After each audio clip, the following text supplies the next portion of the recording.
আসসালামু আলাইকুম সবাইকে। তো আজকে সারাদিনে সকালের রুটিনে ছিল আমার ভোকাবুলারি। আমি ভোকাবুলারিটা পড়ে নিলাম এবং গতকালকে যে ভোকাবুলারিটা ছিল ওইটা সহ আমি রিভাইজ করে নিলাম।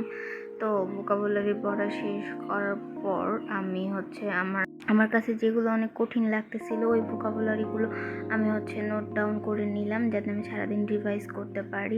তারপর আধা ঘন্টার মতো রেস্ট নিয়ে আমি আবার কোশ্চেন ব্যাংক পড়া শুরু করে দিলাম। আমি ওইটাই পড়লাম, অর্থাৎ আমি 2-3টা ঢাকা বিশ্ববিদ্যালয়ের প্রশ্ন বিগত বছরের প্রশ্ন ব্যাংক থেকে সলভ করলাম।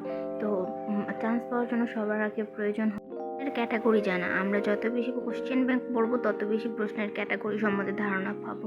তো কোশ্চেন ব্যাংক পড়লে 70% কভার হয়ে যায়।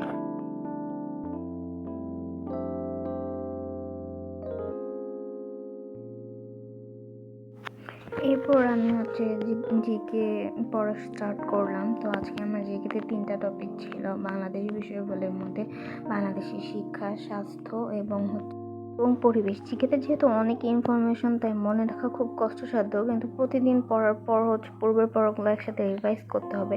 আমি প্রতিদিন ট্রাই করি 1টা বা 2টা টপিক পড়ার পর প্রতিদিন এগুলো রিভাইজ করার, আবার সপ্তাহে 1 দিন সম্পূর্ণটা রিভাইজ করা।